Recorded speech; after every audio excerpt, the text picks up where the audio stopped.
doubts in Ghana were at an end. The Queen's visit was going to take place. From near and far, Ghanaians converged on the airport, hoping to be among the first to see the royal lady of whom they'd heard so much. Most of the tribal chiefs were there, and 40 paramount chiefs, with umbrellas to indicate to the knowing the degree of rank importance. One apologetically explained that as accommodation in Accra was limited, most of them had brought only one wife.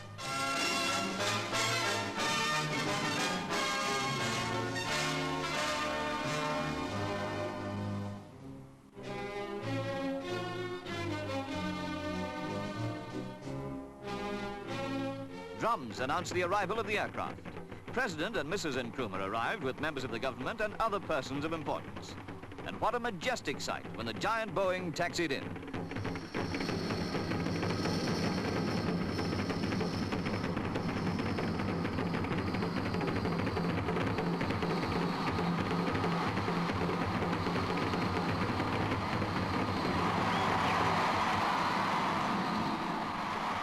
No detail was omitted that stamped this as the most memorable occasion in the history of the airport. Her Majesty and the Duke of Edinburgh were here at last. 55 minutes late indeed, but that was owing to the fog-postponed takeoff at the London end.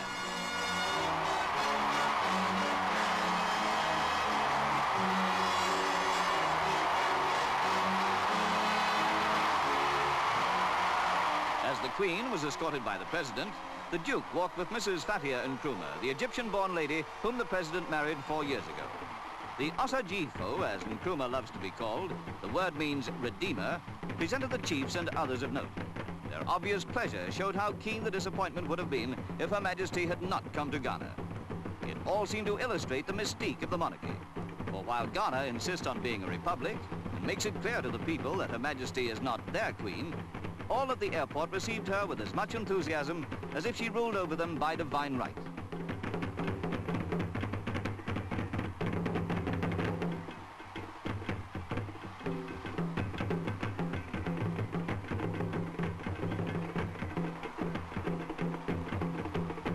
The chiefs and such followers as they allowed made up a total of more than 3,000. Quite apart from the wives already mentioned, some of them have more than 50 children. It's as well that most of them stayed at home.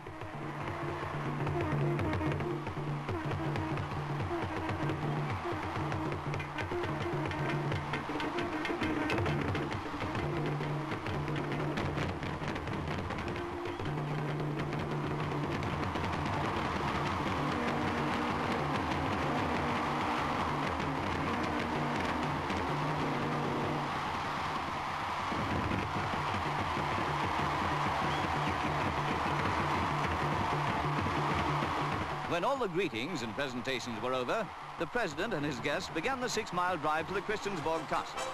The Duke rode with Madam Nkrumah. The route was lined by fully 350,000 people.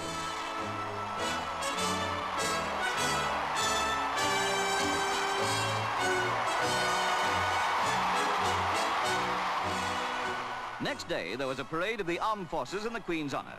Black Star Square cost the strained Ghanaian exchequer £1 million to lay out. But the President needs such an arena when he addresses mass meetings of his people. Hot for you, sir? What must it be for the visitors? But now all eyes were on the troops. British trained and displaying that the highest military traditions were being followed in these days of independence. The Army numbers 6,000. The National Police, 10,000. The pick of them lined up for inspection by the Queen and the President.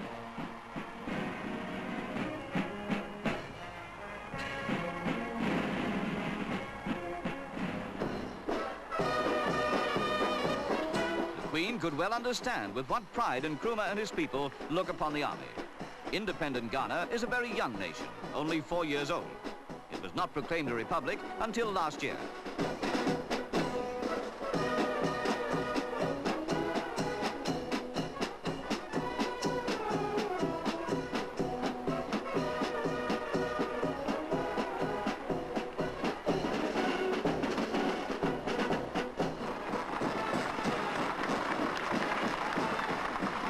This was a formal ceremony. On the following day came an informal one, the surfboat regatta, and the display of skill used in civil purposes. As Accra is without a harbour, ships have to anchor a mile out in the roads and be loaded and unloaded by surfboat. Each has a helmsman and 10 paddlers, and as they pack a ton and 3/4 of cargo, and the boat weighs 1,800 weights, strength as well as skill is needed to fight the breakers. The regatta was seen by Her Majesty from a Mogul pavilion, a portable one which will be much used during the tour. And here's that strength and skill we mentioned.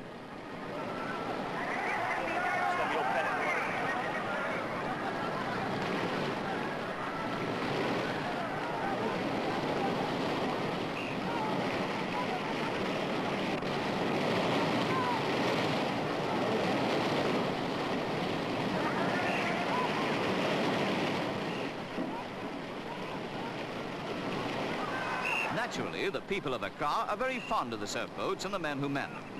Today, they have one regret.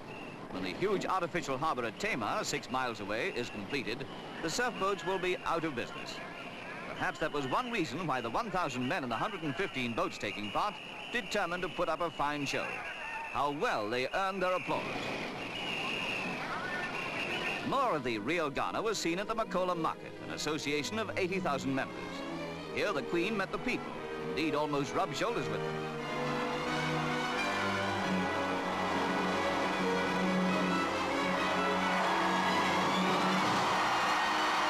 Every visitor to Accra wants to see the mammies, the plump stallholders who realize that silence has no place in salesmanship.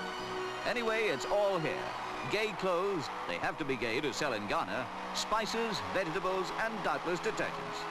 Impossible here to be unaware of how warm-hearted, vital, abounding with life are the lovable people of Ghana.